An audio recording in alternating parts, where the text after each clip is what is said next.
Hello, and welcome to Sauter Audio, a channel where I read books and short stories for you, the audience. Today we will be reading Chapter 2 of The Sea Wolf by Jack London. Let's begin. Chapter 2. I seemed swinging in a mighty rhythm through orbit vastness. Sparkling points of light spluttered and shot past me. They were stars, I knew, and flaring comets that peopled my flight among the suns. As I reached the limit of my swing and prepared to rush back on the counterswing, a great gong struck and thundered. For an immeasurable period, lapped in the rippling of placid centuries, I enjoyed and pondered my tremendous flight. But a change came over the face of the dream. For a dream I told myself it must be. My rhythm grew shorter and shorter. I was jerked from swing to counterswing with irritating haste. I could scarcely catch my breath, so fiercely was I impelled through the heavens. The gong thundered more frequently and more furiously. I grew to await it with a nameless dread. Then it seemed as though I were being dragged over rasping sands, white and hot in the sun. This gave place to a sense of intolerable anguish. My skin was scorching in the torment of fire. The gong clanged and knelled. The sparkling points of light flashed past me in an interminable stream, as though the whole sidereal system were dropping into the void. I gasped, caught my breath painfully, and opened my eyes. Two men were kneeling beside me, working over me. My mighty rhythm was the lift and forward plunge of a ship on the sea. The terrific gong was a frying pan hanging on the wall that rattled and clattered with each leap of the ship. The rasping, scorching sands were a man's hard hands chafing my naked chest. I squirmed under the pain of it and half tilted my head. My chest was raw and red, and I could see the tiny blood globules starting through the torn and inflamed cuticle. "That'll do, Janssen," one of the men said. "Can't you see you've bloomin' well rubbed all the gent's skin off?" The man addressed as Janssen, a man of the heavy Scandinavian type, ceased chafing me and arose awkwardly to his feet. The man who had spoken to him was clearly a Cockney, with the clean lines and weakly pretty, almost effeminate face of the man who had absorbed the sound of Bow Bells with a mother's milk. A draggled muslin cap on his head and a dirty gunny sack about his slim hips proclaimed him cook of the decidedly dirty ship's galley in which I found myself. "And how are you feeling now, sir?" he asked with a subservient smirk which comes only of generations of tip-seeking ancestors. For reply, I twisted weakly into a sitting position and was helped by Janssen to my feet. The rattle and bang of the frying pan was grating horribly on my nerves. I could not collect my thoughts. Clutching the woodwork of the galley for support, and I confess the grease with which it was scummed put my teeth on edge, I reached across a hot cooking range to the offending utensil, unhooked it, and wedged it securely into the coal box. The cook grinned at my exhibition of nerves and thrust into my hand a steaming mug with an "'Ere, this'll do you good." It was a nauseous mess, ship's coffee, but the heat of it was revivifying. Between gulps of the molten stuff, I glanced down at my raw and bleeding chest and turned to the Scandinavian. "Thank you, Mr. Janssen," I said, "but don't you think your measures were rather heroic?" It was because he understood the reproof of my action, rather than of my words, that he held up his palm for inspection. It was remarkably calloused. I passed my hand over the horny projections, and my teeth went on edge once more from the horrible rasping sensation produced. "My name is Johnson, not Janssen," he said in a very good, though slow, English, and no more than a shade of accent to it. There was a mild protest in his pale blue eyes, and withal a timid frankness and manliness that quite won me to him. "Thank you, Mr. Johnson," I corrected, and reached out my hand for his. He hesitated, awkward and bashful, shifted his weight from one leg to the other, then blunderingly gripped my hand in a hearty shake. "Have you any dry clothes I may put on?" I asked the cook. "Yes, sir," he said with a cheerful clarity. "I run down and take a look over my kit, and if you've no objection, sir, to wearing my things." He dived out of the galley door, or glided, rather, with a swiftness and smoothness of gait that struck me as being not so much like cat-like as oily. In fact, this oiliness, or greasiness, as I would later to learn, was probably the most salient expression of his personality. "And where am I?" I asked Johnson, whom I took, and rightly, to be one of the sailors. "What vessel is this, and where is she bound?" "Off the Far Islands, headin' about sou'west," he answered slowly and methodically, as though groping for his best English and rigidly observing the order of my queries. "The schooner Ghost, bound seal hunting to Japan." "And who is the captain? I must see him as soon as I am dressed." Johnson looked puzzled and embarrassed. He hesitated while he groped in his vocabulary and framed a complete answer. "The captain is Wolf Larsen, or so men call him. I've never heard his other name. But you better speak soft with him. He is mad this morning.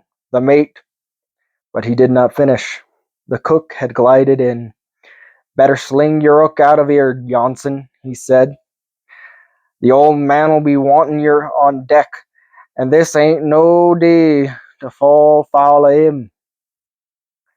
Johnson turned obediently to the door, at the same time over the cook's shoulder, favoring me with an amazingly solemn and portentous wink, as though to emphasize his interrupted remark and the need for me to be soft-spoken with the captain. Hanging over the cook's arm was a loose and crumpled array of evil-looking and sour-smelling garments. "They was put away wet, sir," he vouchsafed explanation, "but you'll have to make 'em dry till I dry yours out by the fire." Clinging to the woodwork, staggering with the roll of the ship, and aided by the cook, I managed to slip into a rough woolen undershirt. On the instant my flesh was creeping and crawling from the harsh contact. I noticed my involuntary twitching and grimacing, and smirked. "I only hope yer don't ever have to get used to such as that in this life, 'cause you've got a bloomin' soft skin, that you have, more like a lady's than any I know of. I was bloomin' well sure you was a gentleman as soon as I set eyes on yer." I had taken a dislike to him at first, and as he helped to dress me this dislike increased. There was something repulsive about his touch. I shrank from his hand, my flesh revolted. And between this and the smells arising from the various pots boiling and bubbling on the galley fire, I was in haste to get out and into the fresh air. Further, there was the need of seeing the captain about the arrangements could be made for me getting ashore. A cheap cotton shirt with frayed collar and a bosom discolored with what I took to be an ancient bloodstain was put on me amid a running and apologetic fire of comment. A pair of workman's brogans encased my feet, and for trousers I was furnished with a pair of pale blue, washed-out overalls, one leg of which was fully 10 inches shorter than the other. The abbreviated leg looked as though the devil had there clutched for 5 cockney souls and missed the shadow for the substance. "And whom have I to thank for this kindness?" I asked when I stood, completely arrayed, a tiny boy's cap on my head, and for a coat a dirty, striped cotton jacket, which reached just below my elbows. The cook drew himself up in a smugly humble fashion, a deprecating smirk on his face.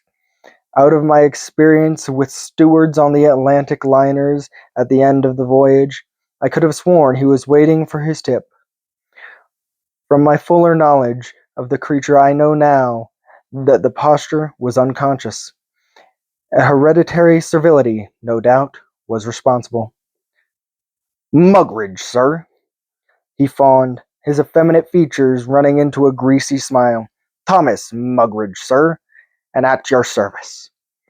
All right, Thomas, I said. I shall not forget you when my clothes are dry. A soft light suffused his face, and his eyes glistened as though somewhere in the depths of his being his ancestor had quickened and stirred with dim memories of tips received in former lives. Thank you, sir, he said, very gratefully and very humbly indeed. Precisely in the way that the door slid back, he slid aside, and I stepped out on deck. I was still weak from my prolonged immersion. A puff of wind caught me, and I staggered across the moving deck to a corner of the cabin, to which I clung for support. The schooner heel, though we're far out from the perpendicular, was bowing and plunging into the long Pacific roll. If she were heading southwest, as Johnson had said, the wind then, I calculated, was blowing nearly from the south. The fog was gone, and in its place the sun sparkled crisply on the surface of the water. I turned to the east, where I knew California must lie, but could see nothing save low-lying fog banks. The same fog, doubtless, that had brought about the disaster to the Martinez and placed me in my present situation. To the north, and not far away, a group of naked rocks thrust above the sea, on one of which I could distinguish a lighthouse. In the southwest, and almost in our course, I saw the primordial loom of some vessel's sails. Having completed my survey of the horizon, I turned to my more immediate surroundings. My first thought was that a man who had come through a collision and rubbed shoulders with death merited more attention than I received. Beyond a sailor at the wheel who stared curiously across the top of the cabin, I attracted no notice whatsoever. Everybody seemed interested in what was going on amidships. There, on a hatch, a large man was lying on his back. He was fully clothed, though his shirt was ripped open in the front. Nothing was to be seen of his chest, however, for it was covered with a mass of black hair, in appearance like a furry coat of a dog. His face and neck were hidden beneath a black beard intershot with gray, which would have been stiff and bushy had it not been limp and draggled and dripping with water. His eyes were closed, and he was apparently unconscious, but his mouth was wide open, his breast heaving as though from suffocation as he labored noisily for breath. A sailor, from time to time, and quite methodically, as a matter of routine, dropped a canvas bucket into the ocean at the end of a rope, hauled it in hand under hand, and sluiced its contents over the prostrate man. Pacing back and forth the length of the hatchway, and savagely chewing the end of a cigar, was the man whose casual glance had rescued me from the sea. His height was probably 5 feet 10 inches, or 10 and a half, but my first impression, or feel of the man was not of this, but of his strength. And yet, while he was of a massive build, with broad shoulders and a deep chest, I could not characterize his strength as massive. It was what might be termed a sinewy, knotty strength, of the kind we ascribe to lean and wiry men, but which, in him, because of his heavy build, partook more of an enlarged gorilla order. Not that in appearance he seemed in the least gorilla-like. What I am striving to express in this strength itself, more as a thing apart from his physical semblance. It was a strength we are wont to associate with things primitive, with wild animals and the creatures we imagine our tree-dwelling prototypes to have been. A strength savage, ferocious, alive in itself, the essence of life, in that it is potency of motion. The elemental stuff itself, out of which the many forms of life have been molded. In short, that which writhes in the body of a snake when the head is cut off and the snake, as a snake, is dead, or which lingers in a shapeless lump of turtle meat and recoils and quivers from the prod of a finger. Such was the impression of strength I gathered from the man who paced up and down. He was firmly planted on his legs. His feet struck the deck squarely and with surety. Every movement of a muscle, from the heave of the shoulders to the tightening of the lips about the cigar, was decisive, and seemed to come out of a strength that was excessive and overwhelming. In fact, though this strength pervaded every action of his, it seemed but the advertisement of a greater strength that lurked within, that lay dormant and no more than stirred from time to time, but which might arouse at any moment, terrible and compelling, like the rage of a lion or the wrath of a storm. The cock struck his head out of the galley door and grinned encouragingly at me, at the same time the jerking of his thumb in the direction of the man who paced up and down by the hatchway. Thus I was given to understand that he was the captain, the old man in the cook's vernacular, the individual whom I must interview and put to the trouble of somehow getting me ashore. I was half started forward to get over with what I was certain would be a stormy 5 minutes, when a more violent, suffocating paroxysm seized the unfortunate person who was lying on the deck. He wrenched and writhed about convulsively. The chin, with a damp black beard, pointed higher in the air as the back muscles stiffened and the chest swelled in an unconscious and instinctive effort to get more air. Under the whiskers, and all unseen, I knew the skin was taking on a purplish hue. The captain, or Wolf Larsen as men called him, ceased pacing and gazed down at the dying man. So fierce had his final struggle become that the sailor paused in the act of flinging more water over him and stared curiously, the canvas bucket partly tilted and dripping its contents on the deck. The man beat a tattoo on the hatch with his heels, straightened out his legs, and stiffened in one great tense effort, and rolled his head from side to side. Then the muscles relaxed, the head stopped rolling, and a sigh, as of profound relief, floated upward from his lips. The jaw dropped, the upper lip lifted, and 2 rows of tobacco-discolored teeth appeared. It seemed as though his features had frozen into a diabolical grin at the world he had left and outwitted. Then a most surprising thing occurred. The captain broke loose upon the dead man like a thunderclap. Oaths rolled from his lips in a continuous stream.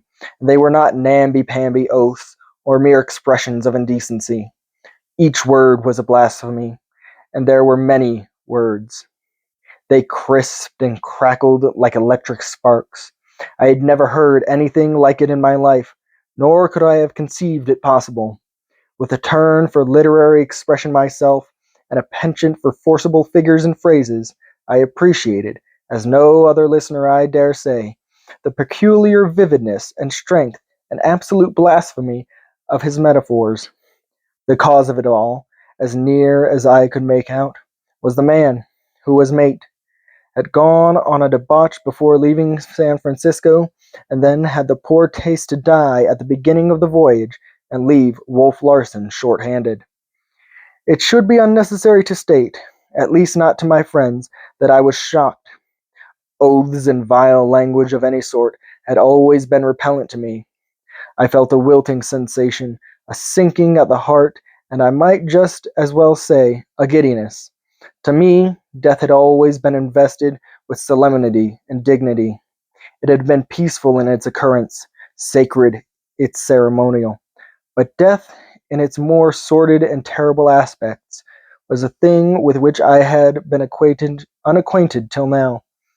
As I say, while I appreciated the power of the terrific denunciation that swept out of Wolf Larsen's mouth, I was inexpressibly shocked. The scorching torrent was enough to wither the face of the corpse. I should not have been surprised if the wet black beard had frizzled and curled and flared up in smoke and flame, but the man was unconcerned. He continued to grin with a sardonic humor, with a cynical mockery and defiance. He was master of this situation. Thank you for joining me for Chapter 2. Have a good day.